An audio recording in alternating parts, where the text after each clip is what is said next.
April 30th, 2019 special meeting of the Glendale City Council. May we have roll call? Councilmember Agajanian. Present. Devine. Here. Garpetian. Here. Sinanian. Here. Mayor Najarian. Here. May we have your report? The agenda for the April 30th, 2019 special public meeting of the City Council was posted on Thursday, April 25th, 2019 on the bulletin board outside City Hall. Thank you. What is the first item? One would be Director of Community Development regarding public hearing considering of citywide inclusionary housing ordinance, amendment to parks and libraries development impact fee ordinance pertaining to the affordable housing exemption and commercial development impact fee ordinance. 1A ordinance for the introduction amending section 410050, chapter 30.35 and section 30.40.010 30.40.040 related to establishment of a citywide inclusionary housing requirement. B would be ordinance for introduction adding chapter 4-4.11 related to establishment of affordable housing commercial development impact fee. C would be resolution establishing an inclusionary housing in lieu fee. D, resolution establishing an affordable housing commercial development impact fee. E, motion authorizing an amendment to the professional service agreement C106766 with Kaiser, Martson and Associates to extend term through June 30th, 2019. Thank you. Ms. Beers. Yes, Mr. Mayor, members of the City Council, good afternoon. We are here before you today to provide information on the inclusionary zoning ordinance, and as you know, this conversation has been one that has been a priority of the City Council as early in terms of a platform that was designated by the City Council in December of 2017 in terms of making sure that you had an array of options available to make sure that the City of Glendale provided a number of affordable housing units within the City of Glendale. And we have received feedback from you and direction in 2018 in December, and the staff has been working diligently to bring information forward to the City Council. And with that, I will go to Mr. Lanzafame, who will give some basic information related to what will be provided today. And I believe we're going to go after that to Mr. Fortney, who will go through the presentation with you. With that, Phil? Mr. Mayor, members of the City Council and Housing, no Housing Authority, members of the Council. This is one of the major items of the housing strategy that you adopted in December of 2017. We have worked on it with you. In November, you gave us specific direction on many of the components of the ordinance and the development impact fee. And so we have put all of that into these two ordinances with some other language. And our presentation to you today is going to be to review those specific points you gave us in the inclusionary and commercial development impact fee area, and then to also discuss a revision to the parks impact fee that applied a discount to certain projects that included affordable housing. So with that, and last introductory comment, there's one area where we've given you a couple of options. Mr. Fortney will go through it, and that is the one area where we didn't get specific direction, but everything else is what you reflected back to us in November.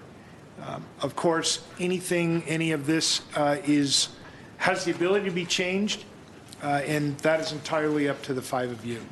So with that, I'll invite Principal Project Manager Mike Fortney, Housing Manager Mike Fortney. Okay. Good afternoon, Mayor Najarian, City Council members. I'm Mike Fortney, the city's Housing Project Manager. We are going to cover three different things, really, and we're going to break down the biggest item into two items. So we're going to cover the inclusionary zoning ordinance, and we're going to talk about the parameters of that. We'll talk about the in lieu fee, which is associated with the inclusionary zoning ordinance.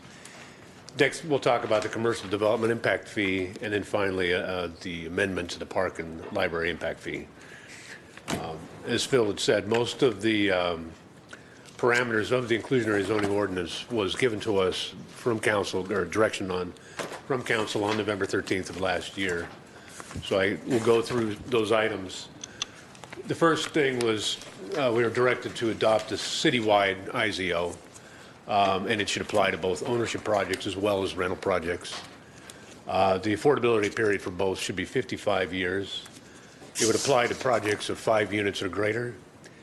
And the only projects exempt would be projects that already have their permit for structure or substructure. In addition to that, we would require 11% of the units to be affordable in an ownership project to moderate income, which is up to 120% AMI. That's $58,200 annually. That's a family of one. 15% of the units would be affordable to rental projects at lower income, which is up to 80% AMI. Currently, the limit for a single-person household is $54,250. Allow for acquisition rehabilitation to meet the production of the affordable units, but with parameters. The existing building would need to be substantially rehabbed. All the units would have to be vacant for 90 days, and the post-rehab value of the project would have to be 25% or more greater, excuse me. You've also directed us to allow for off-site production of affordable units, again with parameters. The off-site units would have to be within 1 mile of the market rate project. Again, the off-site units would have to be comparable in size and interior and exterior improvements of the market rate units. And the staff's recommendation, which you gave us direction on, was the off-site affordable units must be rental only, meaning if a developer is building a market rate ownership project and wanted to meet the inclusionary requirement of 11% off-site, we would allow that, but those off-site units would have to be rental units, not ownership units.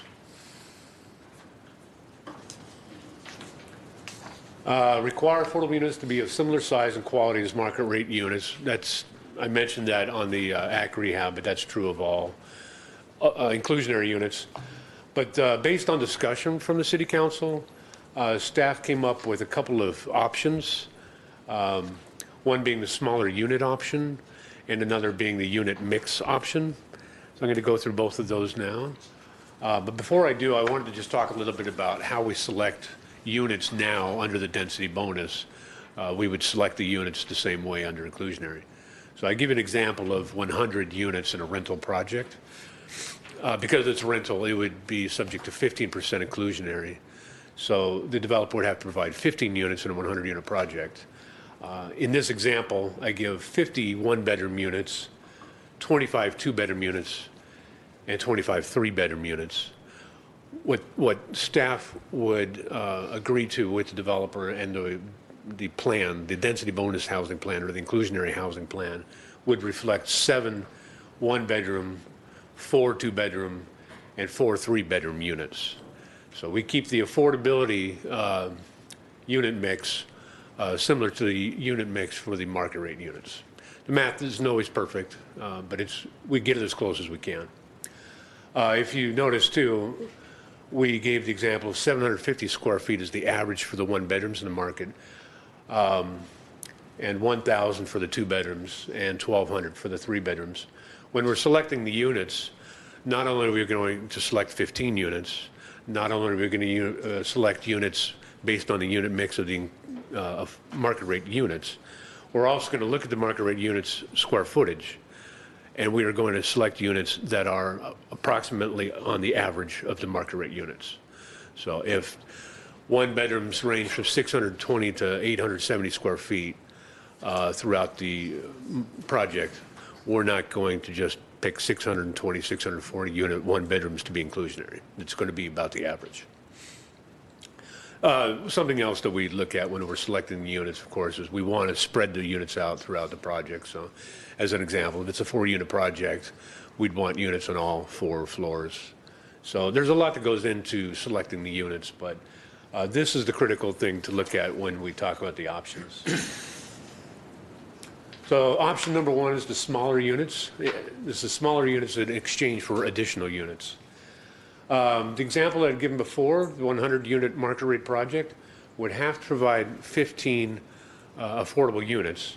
And that again would break down to 7 one-bedrooms, 4 two-bedrooms, 4 three-bedrooms, based on the unit mix of the 100 units. One example of a developer taking the option of the smaller units in exchange for additional units. Instead of 7 one-bedroom units, the developer may opt to provide 5. And those units, rather than averaging 750 square feet reflective of the market rate one-bedroom units, the developer opts to build smaller units, 600 square feet in this case. Again, in this case, he wants to build a different number of two-bedrooms, but in this case, he's going to build 2 additional units, so 6 two-bedrooms versus 4. And on the 3-bedroom, again, 2 more units, 6 instead of 4. But again, on both of those examples, the units themselves are smaller. So the 6 units you're getting 2-bedroom would be 850 square feet and not reflect the 1,000 square foot average of the market rate units. Same with the 3 beds versus the 1,200 you would get 1,000 square feet. So in all, you're getting additional 2 units in this example, but the developer is meeting the aggregate square footage of the inclusionary units. That's the requirement here. You can take advantage of this option provided you still provide the same aggregate square footage you would have given us had you not exercised this option. So option number 2 is a unit mix option. Again, we'll use the same example, 100-unit market rate projects, 51 bedrooms, 25 two-bedrooms, 25 three-bedrooms.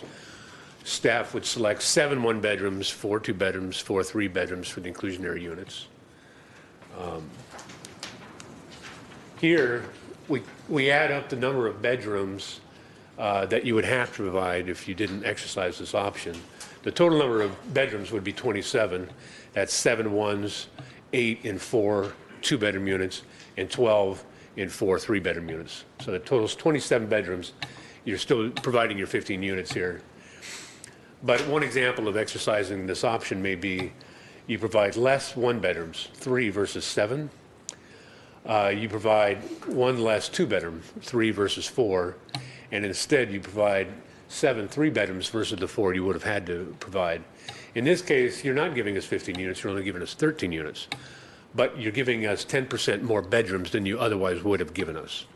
You had to give us 27 in the example without exercising the option, so we're requiring a minimum of 30 bedrooms if you do exercise this option.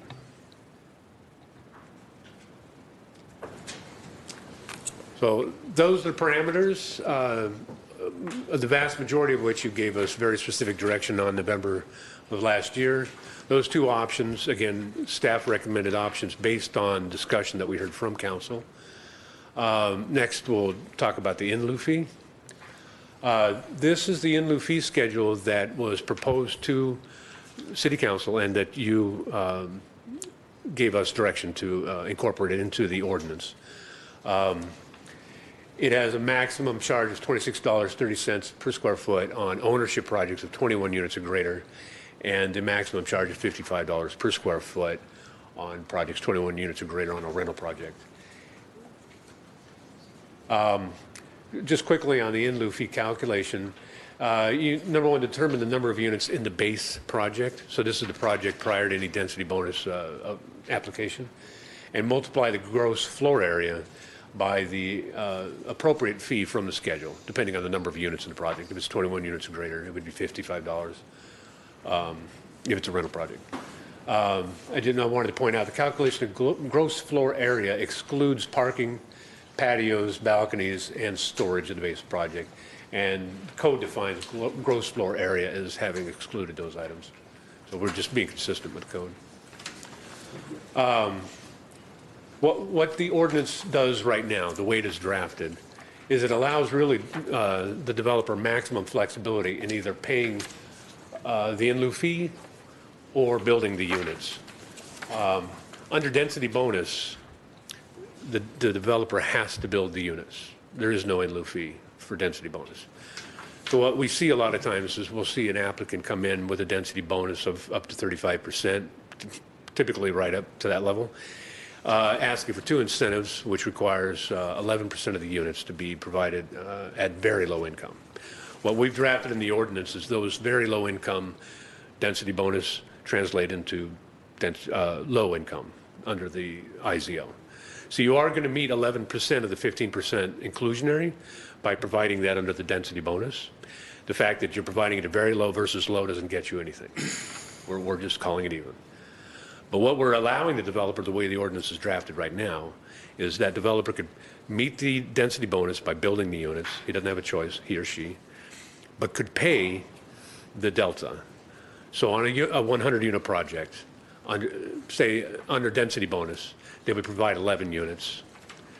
Under inclusionary, they would have to provide 15. So the delta is 4 units. So they could build 15, they could build 11, and then pay the difference between the 11 and the 15. So the way that's calculated, basically, you look at what percentage of your obligation are you building? What percentage of 11% is 15%? The balance of that would then apply to the appropriate in lieu fee based on the schedule, based on the number of units. So in other words, if they don't want to pay an in lieu fee, they have to build 15% affordable. Yes, that's exactly right.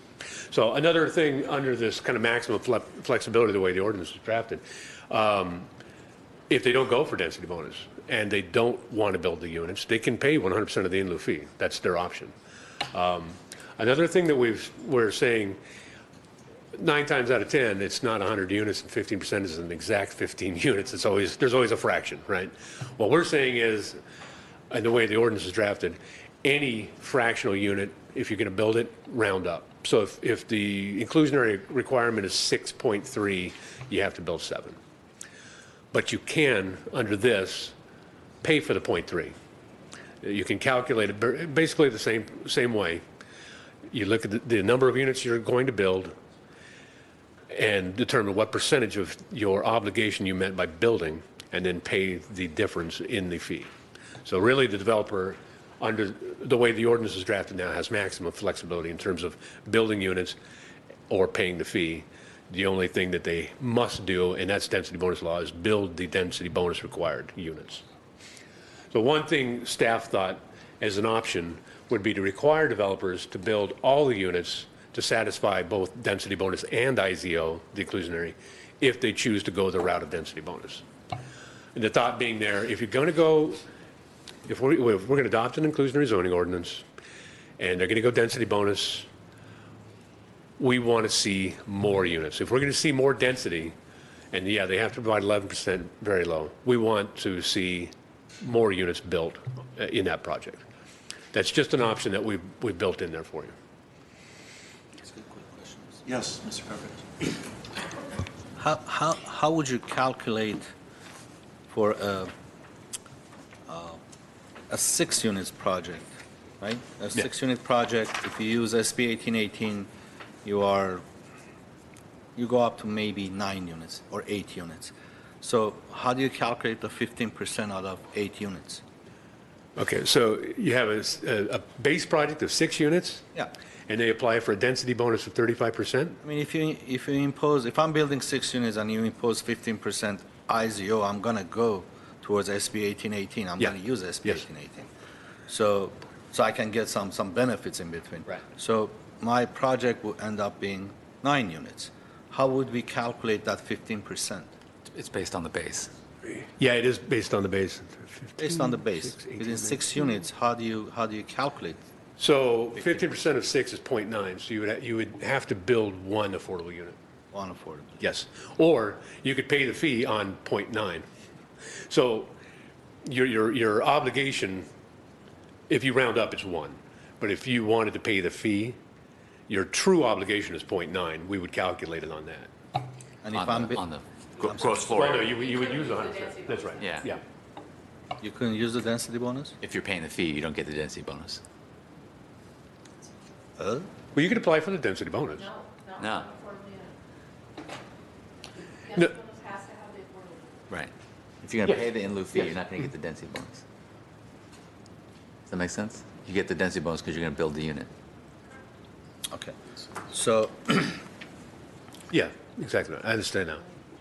So if I may. so if I build 6 units and I'm not using the density bonus, I have to provide 0.9 unit, 1 unit Yes. as a Affordable. affordable. Too low, that's right. So if I use SB 1818, I can build up to 8 units or 9 units, and I can still allocate 1 unit as affordable. But you'd have to right? build it.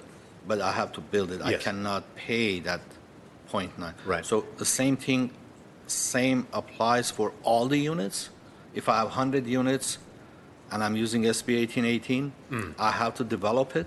You I can't pay the fee? You have to build the units to meet the density bonus requirement. You have to build those units. There is no fee. There's no option. You know, and whatever that is, I mean, if you want the 35%, then you got to build, in the case of very low, 11%. But you could, if you want some lower density bonus, you got to build whatever the statute says. Exactly. That's what I you need. understand. So let me ask this question in another way. So if I have, I'm just rounding it up. If my base is 100 units, right? And I'm building up to 135 units because of SB 1818. 11% of that 100 units has to be built in the project. Yes. Am I correct? That's exactly So If you're doing very low.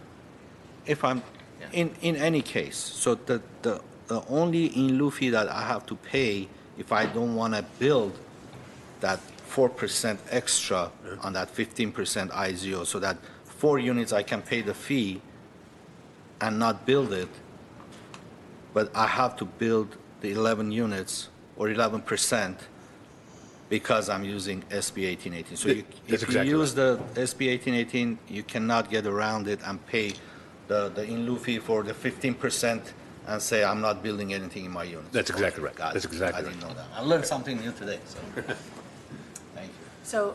So let me straighten. Okay. So no matter what, they're going to have to be at the 15%, whether they build 11% and pay the extra. They're still at the in lieu That- fee. that's right. They're going to be at 15%. That's right. On a rental project.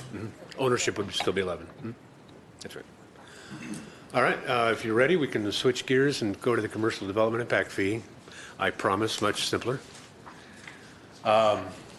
You gave us direction, very specific direction on virtually everything under the commercial development impact fee. It too will be applied citywide. It'll apply to office and general commercial, industrial projects, anything, most projects greater than 1,250 square feet. The fee, $4 per gross floor area. You specifically exempted hotels and auto dealerships. And again, you said that it would apply to all projects that have not already secured their building permit. Staff recommends additional exemptions. These are similar to park and library fee. Community land uses, which include things like hospitals, churches, schools, et cetera. We didn't get that specific direction from council, but staff would recommend doing that. Staff's also recommending that you would include reconstruction from natural disaster. So if you had as an example, a 5,000 square foot commercial site that was completely destroyed by fire or flood, what have you, needed to be rebuilt. If it was rebuilt to 5,000 square feet, you would not have to pay the fee. If they opted at that point to make the 5,000 square foot project, something greater like 10,000 square feet, they would owe the $4 on the additional square footage. So that, again, very simple compared to the inclusionary. Next is the park and library impact fee. This is not a new fee. This is an amendment to an existing fee. And this was also direction given to us in November of last year. Direction was to eliminate the reduction in the parks and library impact fee for residential projects other than fully affordable housing developments. If you recall, to incentivize affordable housing, we had a reduction of 25% into the parks and library fee if you provided 5% affordable. If you provided 10% affordable, you got a 50% reduction in the fee. And if you provided 15%, you'd get a 75%. Well, now they're requiring all the projects to come in at 15%. It didn't make much sense to keep that in place. Although when we brought this to the Planning Commission earlier in this month, one of the planning commissioner's recommendation was, or suggestions was, at least to look at smaller projects, projects maybe 20 units or less, 10 units or less, what have you, and perhaps still continue to give a break on the park and library fee for those smaller projects. That was also a point made by the Building Industry Association. I just wanted to talk about that. This was the only written correspondence that I had time to look at. There has been some other opposition by residents that I'm aware of, but it's come in the last 24 hours, and I've not been able to respond to that. This came in, I think, a week or week and a half ago, so I was able to look at the Building Industry Association's opposition letter to the inclusionary zoning ordinance. So kind of getting back, it didn't pertain to the commercial development impact fee. But one of the points that they had was they wanted two things, really. They did not want ownership projects to be targeted by the inclusionary zoning. They wanted ownership projects to be exempted. But then they go on to talk about what they call the missing middle, those folks that make greater than 80% area median income. I think there was some confusion that affordable ends at 80%. In fact, low income ends at 80%. It's between 51 and 80%. But moderate goes from 81% all the way to 120% area median income. So what you have given us in direction in November was to apply this to ownership, but to make that moderate income. So in fact, we are addressing the missing middle by applying the IZO to ownership projects, because it would be providing affordable units to moderate income. The other point to the opposition letter was they wanted to see an incentive-based inclusionary zoning. And I don't know if they are unaware of density bonus, but all of our projects that would be subject to inclusionary zoning can take advantage of the density bonus law. And they had listed, I think, 8 different examples of ways that you could incentivize building the housing. And I counted 6 of those 8 would be granted or could be granted under the density bonus. Obviously, increase in density, reduction in parking, that's automatic, but a reduction in open space requirements, reduction in outdoor common space requirements, and reduced setbacks. Those are all things that you can apply for under the density bonus. So that was just kind of my response to what I saw from BIA. With all of that, I'm open to answer or try to answer any questions you may have. Mr. Garpetian? Yes, thank you, Mr. Mayor. So what is the median income of LA County? Because that's what we're going to go by, right? As Yes, far as the that's right. 80%, 50%. And That's right. Is there any particular household size you were asking that question for? Like Sorry? median income? what do we consider the household income, right? Yes, but the number changes depending on the number of people in the household. I think the average that we discussed, I've forgotten what it was. 65,000? 65,000 was the average. What Mike is referring to is there's a income for one bedroom, one person household, 2, 3, 4 plus. So if you want to know any one of those particular, that might be a little bit different number. But for the average, I think we were talking about 65 to, there it is right there. Well, that's 58. Yes, yes. So that number up there, 58,200, that is a one-person household at 120% area median income. So it goes up the number of people in the household. As an Second one? the second one, the 54,250 is, and I'm looking to confirm it right now. That is a one-person household at the upper limit of low income, so 80% area AMI. So if the you are 100% is right about in between. So if you're up on that 58,000, I just want to understand the numbers, the end numbers. So 120%, let's say if it's 60,000, 120% of that is 72,000 a year income, right? That would allow that for moderate incomes. So that is the upper limit for moderate income for a single person, the 58,200. Yeah, but when you say 120% of it, it means that plus 20%. Yes. For you to qualify for a moderate income unit. Yes, Am I correct? yes. No? I'm not correct? Am I not hearing? It's already 120%. 120% is 58,200. Okay. For the got it. record, hold on. For the record, if you'd like to address council, you have to come up to the podium to speak, just so we can maintain our record on it, so. So that 58,200 is not the LA County median income for one person. No, that's the 120% That's right. of that That's right. income That's right. of one person. That's So- right. Okay, now I got it. So if you- 56,000 would be about 100%. Right, so if you, by law or by our calculations, if you can allocate 30% or 35% of your income towards your rent, that's what determines the rental rate of that unit? Yes, yes, that's right. So if it's 60,000, your yearly rental rate will be 20,000 a year. Well, it's a little more complicated than that. We do have a schedule for what the actual rent would be. But, and then again, moderate, when you're talking moderate, you're talking ownership, right? So it would be rent. Rental. not Okay, ownership. so we don't do moderate on rental, but we'll talk about the 80% for the low income for rental. You still have expenses other than rent that would be calculated. So we have a schedule for what the rent would be, if that's what you want to know. All right, thank you.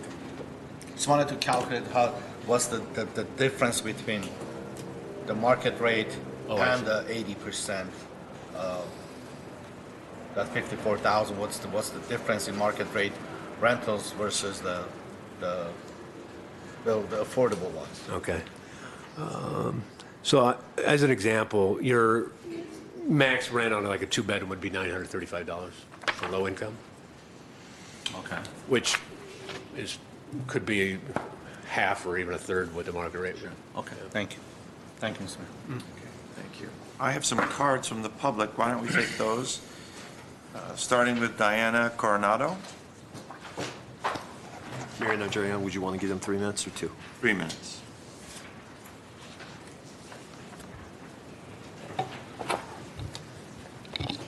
Good afternoon, Good afternoon, Mayor and council members. My name is Diana Coronado, and I'm here on behalf of the Building Industry Association.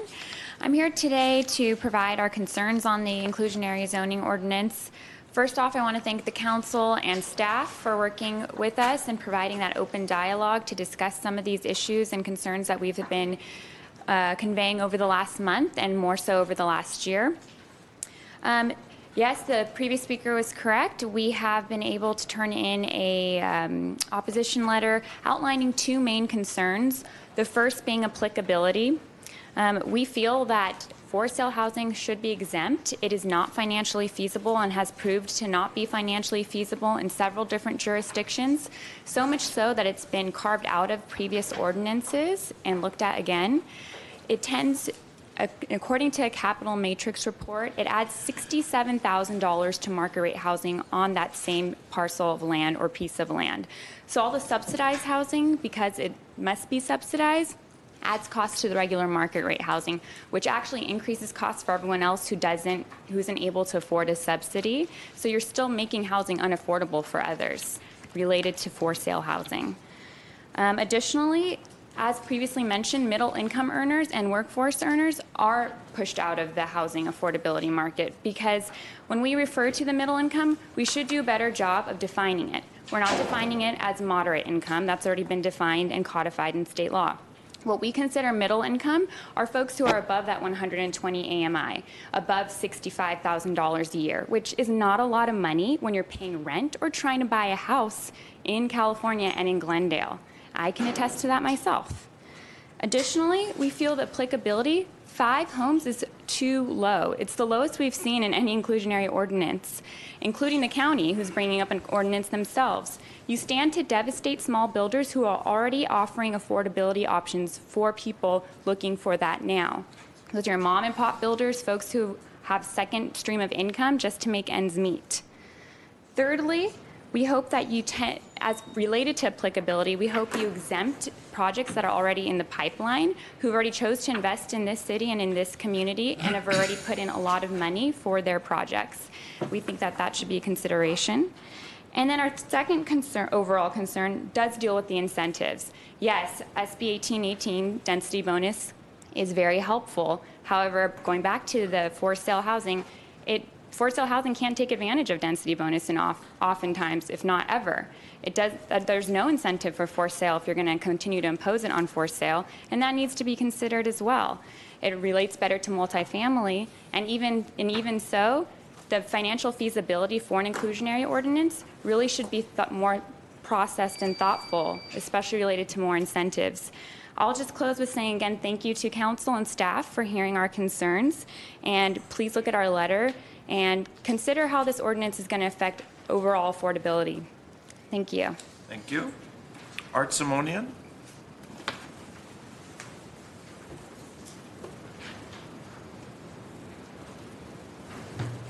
Good afternoon, Mr. Mayor, council members, and staff. I'm Art Simonian, and I'm the principal of Metro Investments.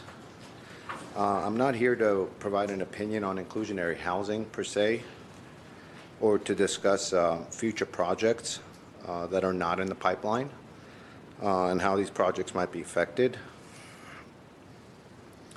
I'm here to comment on how inclusionary housing ordinance will apply to existing projects that are already in the pipeline. Typically, when an ordinance is applied and is passed, it does not affect projects that have already been submitted for entitlements. Cities in the past have excluded projects that are in plan check, per se, and on the most excessive and aggressive basis will a city choose to apply an ordinance to a project that's already been plan checked but has not received permits as of yet. So it's very unusual for a city to change the rules and to apply new rules for projects that are in that boat, which have gone through its entitlements and are in plan check. Applicants have based years of financial calculations, have made many assumptions based on a set of rules, have made a lot of assumptions based on a set of codes, and have made a lot of assumptions based on ordinances. And it's very unfair to change these rules and to apply a new ordinance to a project that's already going through plan check. For example, on my 28-unit project here in Glendale, our partnership has spent over $1 million since submittal of the DRB package. And here we are in plan check, we're permit ready, and it simply cannot sustain such a blow. It is too big of a financial impact. It's an impact that we frankly had not considered or taken into account. And so if it were to apply to us, it would be a huge burden. And so, as you know, that project received a lot of support, from the community, et cetera. And all that support and all that outreach and all that work will have gone to waste. And so as written, the inclusionary housing ordinance that are in front of you actually apply and would come into effect 30 days once it's passed for a multifamily project and 60 days once it's applied to commercial projects. That's as written, as it's in front of you. I would suggest that council exempt all projects that are already plan checked for the reasons that I outlined previously. Now, if council, may I have a minute or so more? Can't give you a minute, I can give you 30 seconds Okay. to wrap But if up. council decides not to accept them in their entirety, and perhaps you would consider a longer grace period, say 120 days. And in a worst case scenario, if you do not want to or do not think it's right to provide such a 120-day grace period, perhaps you would consider making them both 60 days, both multifamily and commercial. It's really wrong to penalize, say, multifamily projects as opposed to commercial projects. And I'd like to leave you with these thoughts. You're really coming up with an ordinance that's going to affect the next 30 years, 40 years of this city, and not so much of projects that are in the pipeline. So think of the big picture. Thank you so much. Thank you. Mr. Simonian, just so we're clear, you're asking for 60 days At a minimum. implementation? At a minimum. And that 90 is- would be much better So for we, us. when council discussed this, we said that a building permit needs to be issued, and it should be issued before the implementation, then they're exempt. And I learned from staff reminded me that there are some permits that are precursors to the building permit, such as the grading permit and the shoring permit. How close is that 28 project from getting a shoring or a grading permit? That's a very good point, Mr. Mayor.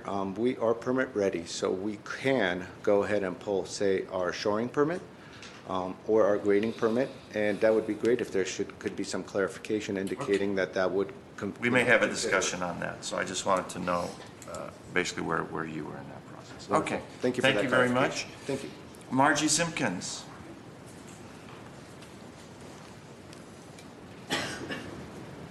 Good afternoon, Mayor Najarian and council, city staff. My name is Margie Simpkins, and I'm here on behalf of the Glendale Association of Realtors 2019 President Margie Barnes, who is in Sacramento this week.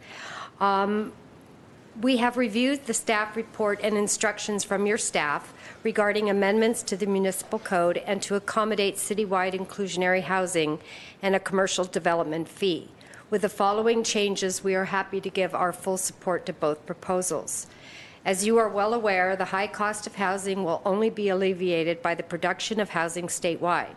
We are pleased to see Glendale taking this step to help increase the production of affordable housing in the city. We have studied the impacts on housing in Pasadena, where an inclusionary housing ordinance has been in effect for about 18 years. We have seen no slowdown in the production of housing and an admirable increase in the number of affordable units available. We would like to see the same results here in Glendale. Our suggestion for your consideration is to reduce other city fees, especially the parks and libraries fees, on those affordable units built on site. This will further incentivize the developer to actually build affordable units instead of paying the in lieu fee. In addition to our support for inclusionary housing, we also support a proposed commercial linkage fee. A job housing balance is important. New commercial development will create new jobs. New employees will need a place to live. A commercial linkage fee will support the creation of affordable housing in the city where business is creating new jobs. Thank you for providing the leadership to help address our housing challenge. Thank you. Thank you very much. John Tatulian.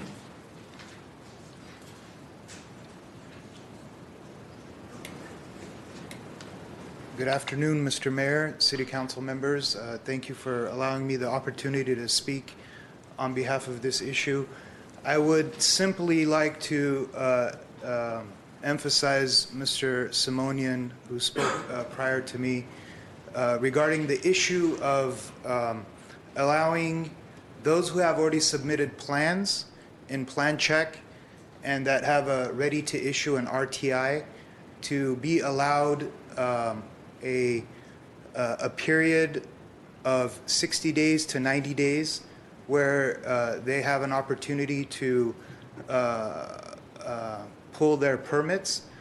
I would like to emphasize that it's just not fair for someone, and a developer, people that have invested time and money into putting a project together, to have the rules changed in the middle of, the game. So please consider a grace period of 60 days to 90 days for that situation. Thank you.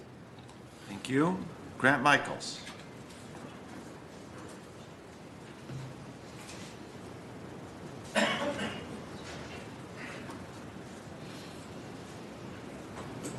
Good afternoon, Mayor, Council, and staff. My name is Grant Michaels. I am here representing the Montrose-Verduga City Spar Heights Neighborhood Association.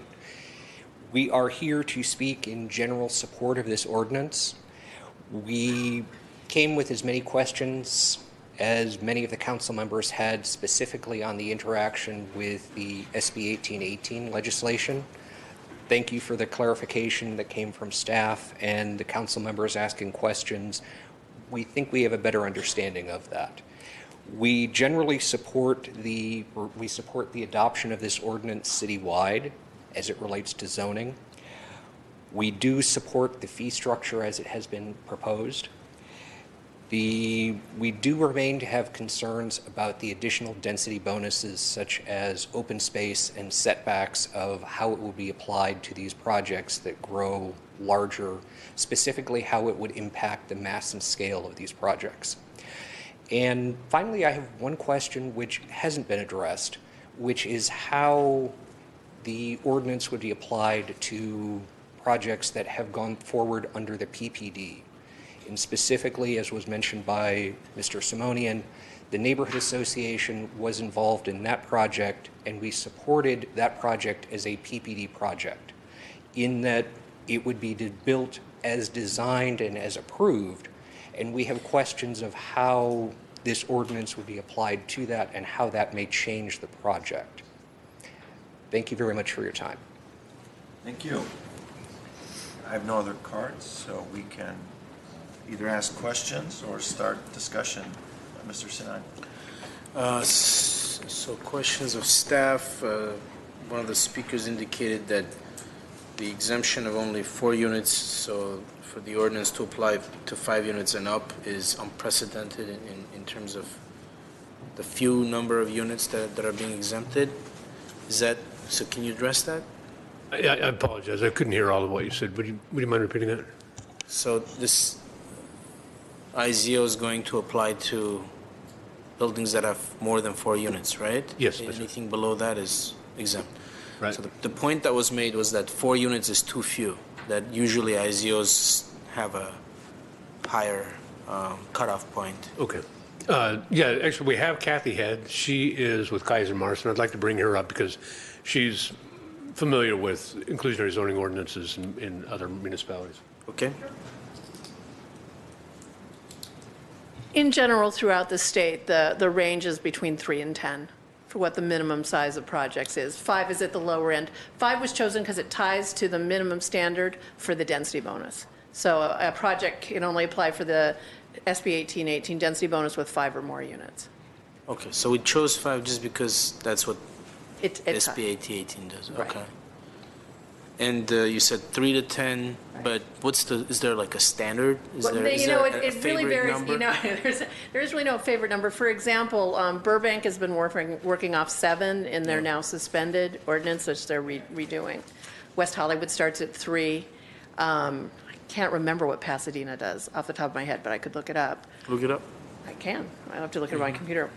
Want me to go away now and do that, and you'll ask other questions? Yeah, I'll ask Someone other else can questions answer. in the meantime. Thank you.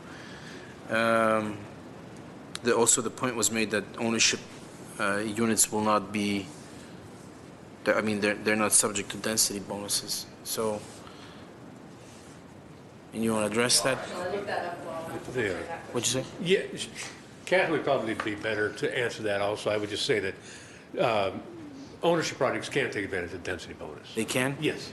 And the analysis Kaiser Marston did was pretty thorough in determining what the fee should be for ownership projects. If you notice, they're about half that of our. Okay. I could let Kathy address that. It's harder for ownership units to use the density bonus. They're allowed to use it, but the percentages, when we've been talking about the 35% density bonus you can get on multifamily, you can get that with 11% very low income units. Very few ownership projects are going to want to provide 11% very low income units, nor does it make a lot of sense to do very low income ownership. So to get to that magnitude of density, that same level of density increase, you have a much higher moderate income requirement. And a lot of ownership projects don't even from a market perspective want to go to that density. What's the number, 30%? You can get to 35. Okay. You can still get to 35. So legally you can get to 35, or practically not? As a practical matter, just the product types that tend to be built for ownership can't take as much advantage of it just from a marketing standpoint. But they can use it. Okay. I'm still looking at it. Yeah, that's fine. And this may be for Kathy too, but what's the industry, what's the standard in terms of the treatment that these permit-ready projects get when the city's coming up with this type of implementation of an IZO? Yeah, that's another good question that I don't know the answer to. I figured. Oh, we're pipeline? Yeah. Interestingly, I am working on Burbank's right now, and they're updue, and they were not going to provide a pipeline at all. They were just going to go straight on. In the last meeting I was at, and again, nobody's voted on this yet because we're still working on it, they're thinking about anybody who's in the permit process now being a pipeline project in Burbank. It is generally, when a program is adopted, generally there is a ramp-up period where either you, like for example, when Pasadena did theirs in 2001, they allowed people to fulfill half the requirement. If they were in the process when the ordinance was adopted, they could provide half the units, and then they had to be up within like the first 18 months. And then after that, it went to the full. But more or less, that was a little more complicated than typical, more or less you establish a pipeline timeframe. Meaning you give a grace period to those Yeah. projects that are in the pipeline. Yeah. And we've done that in other arenas, other regulatory, like Right. development impact fees and other things. We have had a longer pipeline. Technically, we have a pipeline, it's just very narrow. Right. We have done it where it's a longer pipeline And to get your final. the logic behind is the recognition that a project is the project at the time it's sort of given birth, as opposed to at the tail end when it's ready to go into construction mode, and all of a sudden the rules change and the project is no longer that same project, right? That is the policy argument, yes. Okay. That's all I have, Mr. Mayor. Ms. Devine? Yeah, and one part of this, for the off-site affordable units are rental only. And I have a question about that. If, let's say that the developer has ownership, home ownership, and they're going to put their off-site affordable house or somewhere else. They're going to put somewhere else their affordable housing. And I think this ordinance says it must be rental. Yes. And is that changeable to give them the flexibility of either doing rental or affordable? Just to give the developers a little bit of flexibility in that sense? That is absolutely We can- council's discretion, yes. Okay, we can do that. Sorry. Another, Excuse me. yes. You can do it. It's much more difficult to monitor, but you can do it. For whom to monitor, us or For them? us, in terms of, you have housing units all over. If you do, if there's a small project, several small projects, you may have just one unit all over, instead of 5 units here. Well, but is this saying that their affordable housing units can be one on Jackson and one on, or they all have to be together, don't they? They all have to be within 1 mile. Yeah. So I'm not sure I I'm sorry. understand the difficulty in that. You're right. I Oh. misunderstood. Okay, all right. Okay, my second question has to do with the value of the, it's a, part of the ordinance says that after rehab, they have to be 25%, the value has to be 25% greater. Yes. I think the question was asked, who determines pre and post value of these so that we know where we are? Right. As far as, Right. I think it was Exhibit 3 to the staff report was policies and procedures for implementing this program, as well as, for this program and for density bonus. How exactly we determine that value, we hadn't worked out in that draft policy implementation. We could ask for an appraisal, both before and after. That would be the easiest way to do it. One thing we do talk about is getting a capital needs assessment from the developer at the early front, so that we see it is in fact in need of substantial rehabilitation. But the simplest way to do it would be to simply ask for an appraisal prior to, and then an updated appraisal afterwards. does that have to be written into the ordinance? No, that would be put into the implementation procedures, Implementation.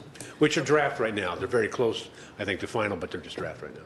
And I was also interested in the minimum of at 10 or above, and so I'm waiting to hear the answer because I'd like to see that changed perhaps.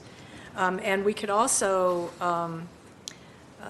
Diane kind of was suggesting some incentives for developers. You know, we've been trying all sorts of ways to get development, affordable housing more affordable housing, because we are in need of that. If we did something like delay the impact fees, and I'm throwing that out to council as well, as an incentive, so that they don't have to face that fee right at the beginning before they have built their projects. At least it gives them a chance to get on their feet and then face the impact fees, the development impact fees. That is something that we have looked at in the past. It allows the developer to roll those fees into a longer-term permanent financing and makes it more affordable for them. And so we could certainly look at that. It is a challenge to collect those at the end, but there was one point we had half and half, half before and half after. It's just something we need to work into our process. I'd like to kind of have you look into that as well. Well, those are my questions for right now. Thank you. Right. Okay. Anyway, I was going to suggest to postpone adopting this issue, this rule, because there are issues pending like park fee, library fees, and which has been raised here. And the report itself is over 100 pages. So, of course, the brief is brief, but although I went through lots of briefing in here, but I think we need more time to review this issue, and I would like to postpone this for another week or two. That's my comment. Taking that as a motion? Weren't we given this early, this agenda item early? Like Tuesday or last week? I believe it got to Tuesday of last week. Yeah, we provided the report to the city council, I believe Tuesday evening. If not, it was Wednesday morning. And the agenda as a whole was posted as of that evening, Thursday morning. Correct. Mr. Garbettian, comments? My turn. Thank you, Mr. Mayor. I have several comments and some questions.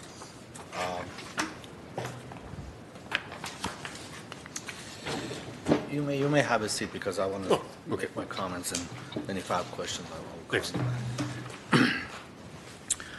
back. When we started this process on implementing IZO, I mentioned a couple of things, and I voted against the what do you call it, the rates or the price per square foot, the fee schedule, in lieu fee schedule. And I think we need to be a little careful as to how are we going to implement IZO citywide. And at that time, even I mentioned that we need to start with the downtown specific plan area and exclude the units that are 30 units and less. Because right now, downtown specific, we are trying to implement a new ordinance citywide in different areas that have different kinds of zoning. So one blanket ordinance over areas that they have different types of regulations. Like in downtown specific area, you get so many benefits of being there, and you don't have any density limit, your setbacks are less, your required parkings are less, required landscaping is less, you have more height versus R3050, for example, or R1250. So with this, in R1250 areas, if I have to provide 15% IZO, I'm going to use SB 1818. So if I can build only 10 units, now I'm going to be able to build 14 units, for example. So, and also if I can build 20 units by code, now I'm being forced into building 30 units because I will use my SB 1818, build more units to comply with that 15%. But looking at the comparing that to downtown specific plan, I think since downtown has higher density and more benefits of being there, my goal would be to start in downtown specific plan only. And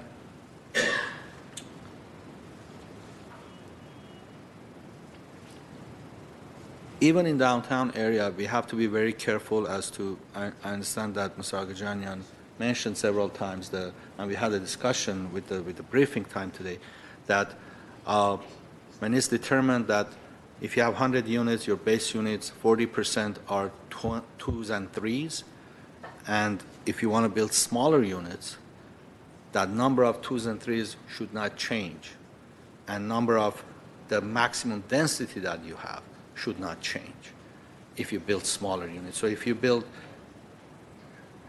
have 100 units base and you can build up to 135 units, just because you're building smaller units, you should not be able to build 170 units, for example, 140 units. So these are the things I think we need to look into before we introduce this ordinance. As far as the ownership housing goes, we've been talking about providing entry-level ownership housing, and with this, we are just increasing the cost, and increasing the cost, and increasing the cost. That's why you never have that entry-level housing that you need. I think if we want to give incentives to any development, we have to give it to the developers that are building ownership housing. I don't know if, can I ask Mr. Simonian one quick question from here? If he comes forward. What is the size of your parcel and what's your zoning? We're just under an acre, Okay. and half of it was C zoned, and the other half was R1 zone that was kind of stuck between an auto body and another multifamily, and that's why we utilized the PPD and applied the 1250 zoning really throughout the project.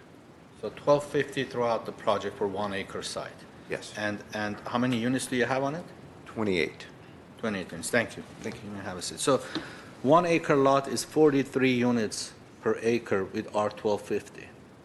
Basically, you can go to R1000 and provide and build 43 units. If they have to redesign this thing, they can go up to 60 units because they can use SB 1818 and implement and use SR1250. So the whole area is going to change from 28 units. This is just one example. The same thing is going to happen in South Glendale that is very dense. There are parcels over there that instead of all your neighbors are 10 units, all of a sudden you can build 25 units right next to them.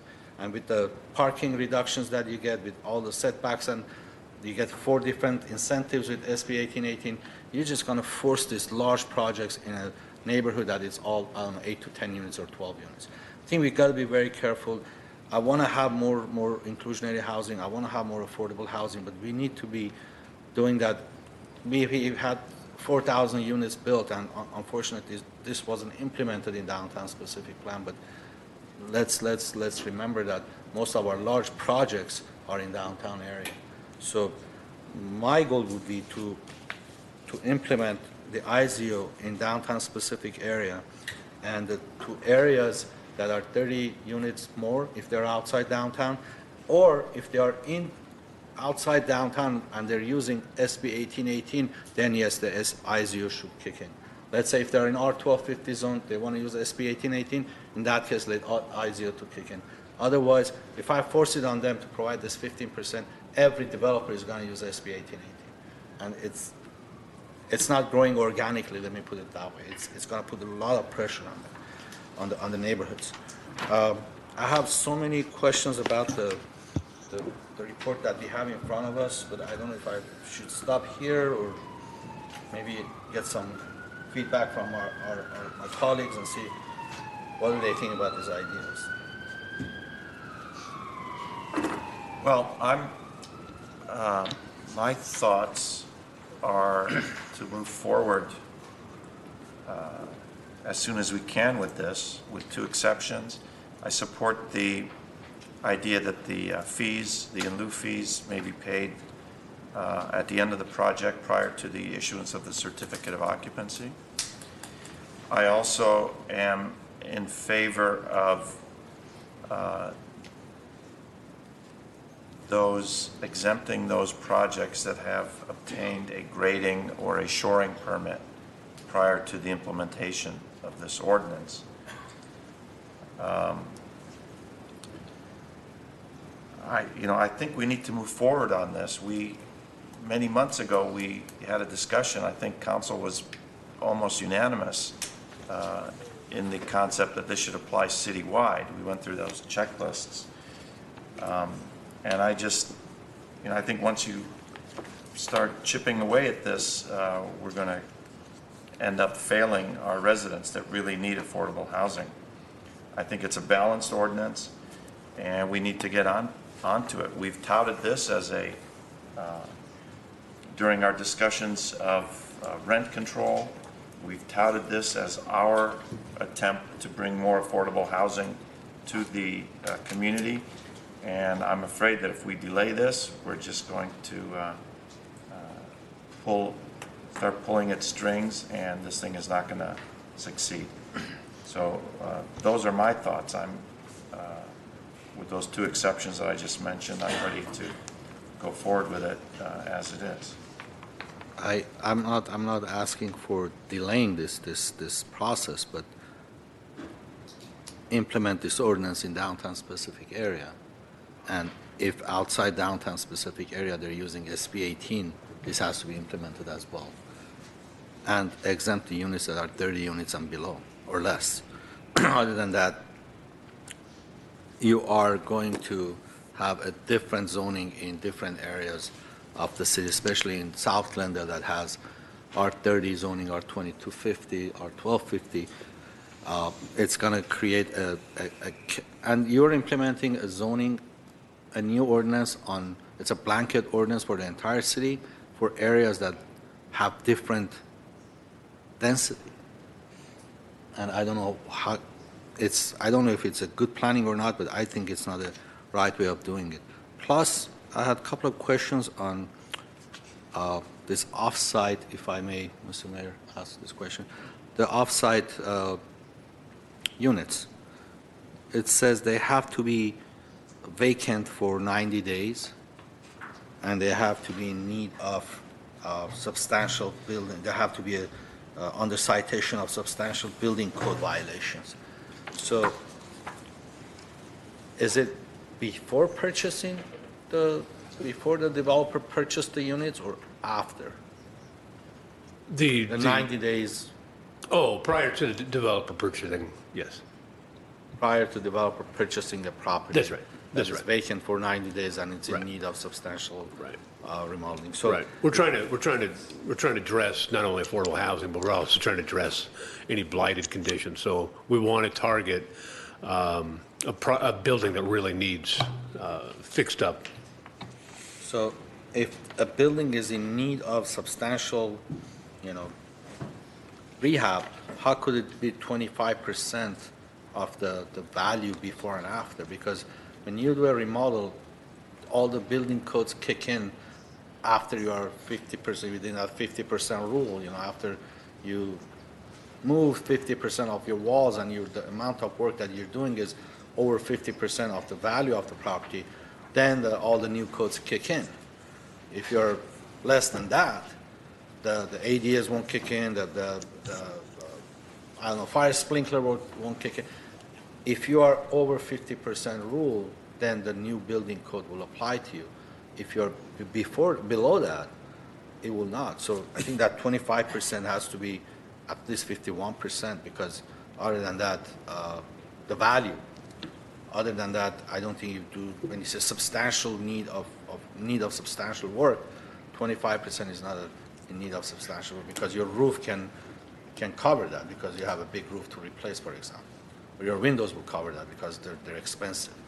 So that's another thing that we need to look into. But again, I think I have so many questions on this ordinance because every page was changed. But I don't know if we have time to address all of them today. Mr. Mayor? Yeah, thank you. So this ordinance came about as a result of our concern for the lack of affordable housing in Glendale. We looked at this as an opportunity to increase our affordable housing stock without, I think there was an explicit caveat there, without kind of stopping all development in Glendale or making it impossible for folks to invest money and build livable space in Glendale. And what's in front of us is a pretty good document, except I think it's gone a little too far and may result in crossing the line between making projects buildable or not buildable. So I'm sort of listening to all the sides, and this is my proposal. I'm concerned about the 5-unit or 4-unit, or I guess 5-unit cutoff point. I think it's too low. I think 8 units is good. I think 30 units is just too high. In essence, especially if we limit it in downtown and limit it to 30 units, we're saying that nothing's going to fall under this ordinance. Nothing. It's just not going to apply to anything. 30 units is too high. It just gives too big a window to developers. 8 units is a better number, better than 5, that's for sure. Ownership, we stated that we want to encourage ownership units, the construction of ownership units in Glendale, because we recognize there's such a dearth of such units. And if we look at the 4,000 or so units that have been built in Glendale, the overwhelming majority of those have been rental units. If I'm not mistaken, there's only one large development, relatively large development in Glendale that's ownership, and that's recent and it's in progress. It's not even in existence. I'm talking about the 520 North Brand building, if I'm mistaken, correct me. So as we're sort of seeing, well, hopefully what is a sign of developers shifting towards creation of ownership units, we're also going to create this really serious impediment, a big burden on developers to build such units just as they get ramped up. So I would just be very cautious on the ownership aspect of it, and I would just exempt all ownership units from this ordinance. I think that takes care of that issue. And if we see that really the appetite for building ownership is just as large as the appetite for apartment units were, I think we can revisit this issue at a later time. In terms of the pipeline project exemption, what the mayor said, I'm happy with that. That's it, Mr. Mayor. Okay. Well, here we are. Where shall we go? Well, I'm for moving forward, and I'm in favor of the 8-unit line, bright line, I guess. Yes. I found it. Oh, Okay, sorry. Pasadena. Any answer? Pasadena's 10, and interestingly, I have a survey of 107 cities in California, and the average is 8. Oh. Okay. We have a job. We have a job for Mr. Sinania at Kaiser Marston. The sweet spot. Yes, yeah. So I'm in agreement with that. I'm not so much in agreement with the exempting the condos, but I think if we want to get this ordinance through, I would support that. I would like to see, I guess you mentioned delaying the impact fees. I hope that. Grace period. Yeah, well. However. Till the end, right? Till the end, Till- yes, until they're built, give the developers a chance to get into the units. And I am in favor of the phase-in or the grace period for the pipeline projects, the permitted, those that are in the process right now and ready for grading, et cetera. So I'm for that exemption as well. I wanted to know about, I have a question about this. She was mentioning a commercial linkage fee, and I'm not sure I know what that is, what she's referring to, a commercial linkage fee? That's the affordable housing commercial I'm sorry. development impact fee. Oh. That's the oh, commercial right. Oh, it's impact the fee. impact. Right. fee. It's Oh, a- I see, yeah, okay. it's the same Oh, all thing. right, she just, okay. No, I'm not for that, okay. So, Okay, well, I would that's where I am. support, I would support the 8 units. I would support at this time delaying and not taking action on the ownership units. And the end of payment due for in lieu at the end of the process, and the issuance of a grading permit or shoring permit to be satisfactorily exempting a project from the ordinance. Mr. Mayor, can I ask or maybe make a suggestion that there were two suggestions, right? One was grading, and I think it's grading and shoring. The other one is perhaps a delay of 60 days for anybody that's permit ready. Perhaps you can leave both options on the table, and then we can discuss. Staff can look at what would be the impact on projects in general. I'm a little concerned about using grading and shoring as the bellwether for future ordinances, because I think it's probably the least costly permit to obtain. But let us maybe look at that and see what the impacts are, because we've So just you'll started look talking. at both of those Correct. possibilities and come back. This is just for introduction today. We'll have a vote on it at the next. If the council desires us to bring it back, if it gets introduced, we'll bring it back. I have another question, Mr. Mayor. Do we have to also decide on recommending the unit mix option or the small unit option? I think they're both written in there, correct? Yes. They're both written So into we the can draft. give the developer a choice on that, whether they use the, Correct. They can either do. okay, that's fine. Right. Okay, yeah. You would have to, we would have to hear from you that you don't want one of those options, because they're Okay. both built into the draft Oh, ordinance. okay, You want both of them? sure, that's fine. That gives more flexibility. Yeah. I don't want both You of don't them, and I'll want- tell you why. Because Hammer. first of all, you have to make sure that the density of the project cannot increase, even with SB 1818. Is that in there or not? Yes, That is in there, yes. that is. Okay, so if you can build 100 units with SB 1818, you cannot build 120 units because you're building smaller units. No, that's right. That's built in, yes. That's one thing, and the other one is the size of the units, or not the size of the number of units when you have 40% twos and threes. Let's say in downtown area, when you use all the incentives, you have 40% twos and threes, right? So the developer can come back and say, instead of building 3 bedrooms, I can build 3 one-bedrooms, right? So you lose that 2 bedrooms and 3 bedrooms. So that has to be in there, that the number of twos and threes should not be decreased because you're building smaller units. Then you're only providing affordable housing for 1 bedroom for people who, singles. So then you like the mixed unit option? The unit mix to stay the same. You may build more of twos and threes, but if instead of a 2-bedroom, you can build 2 one-bedrooms, right? You don't want that.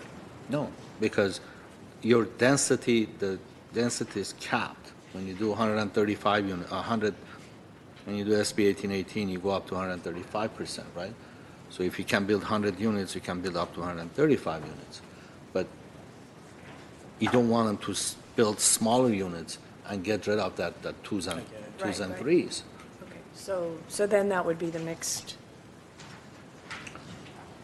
The mix to Would be the that same. be the mixed And also, in the report, it said one day that there is no density in downtown, but when you use SB 1818, there is a density, right? In the SB. Could you ask that question? DSP in downtown specific plan, when you use SB 1818, there is a density limit, right?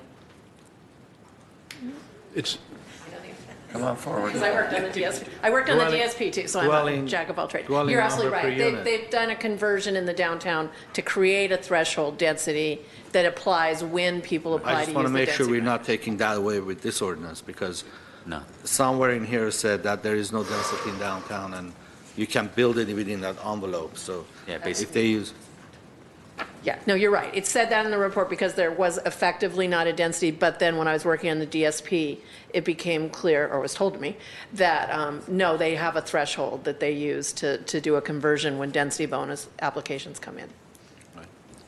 Mr. Magajanian? I'm concerned the way the conversation is going. I want to see that, I was offering to delay this because even with having 1 bedroom with 600 square feet, I thought that's a big unit. Or 2 bedroom with 850 square feet is big unit.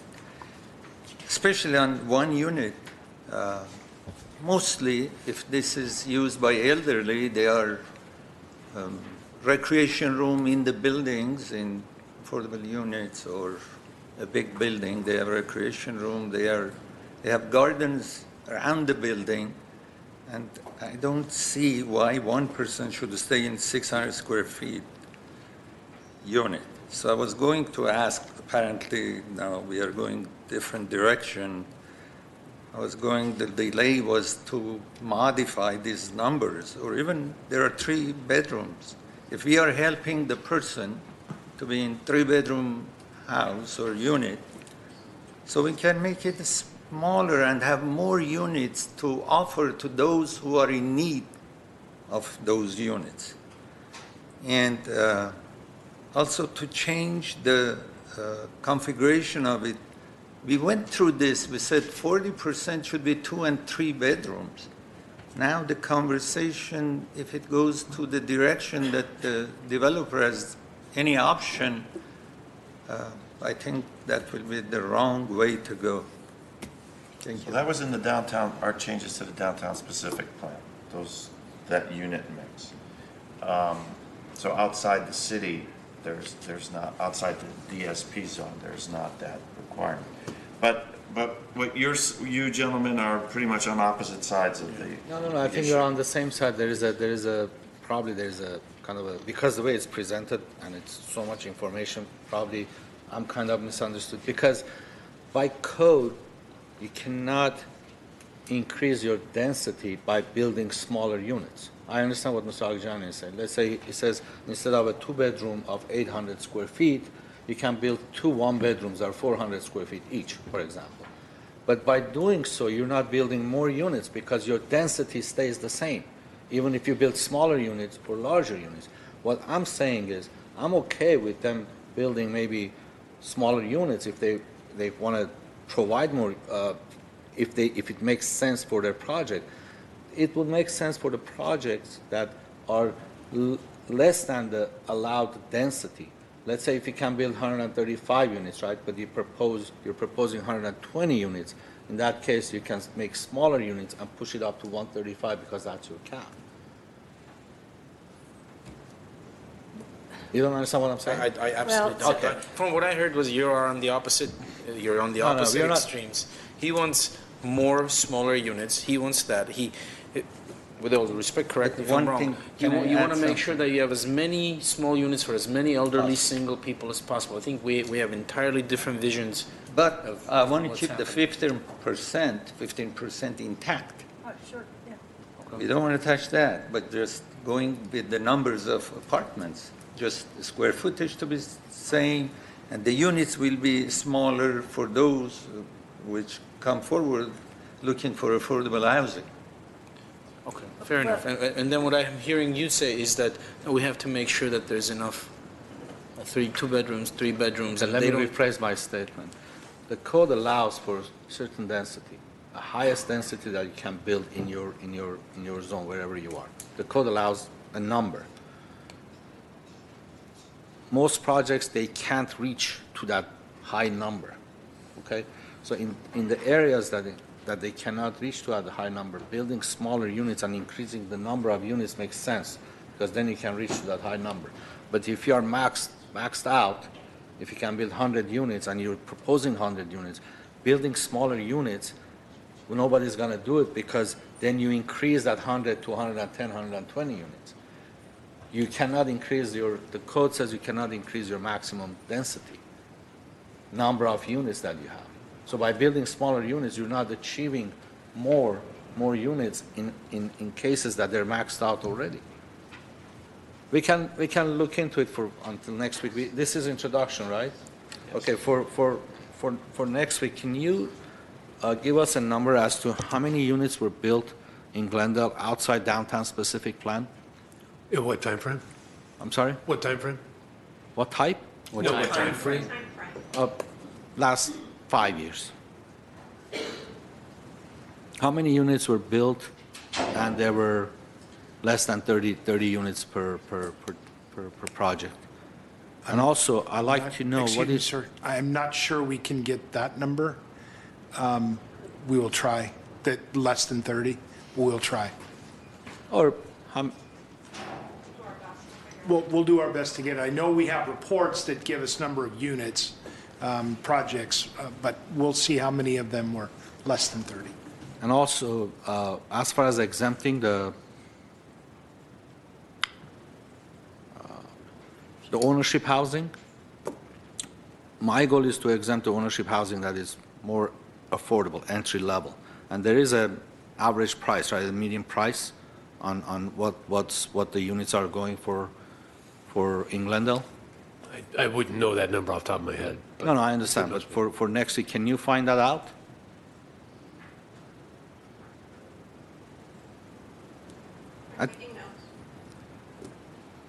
And the only reason I was talking about smaller projects because we're trying to squeeze the smaller projects all the time, and this is another way of doing it. And the units that are selling for $700,000 or $600,000 versus over $1 million, they cannot have the same kind of benefits, basically.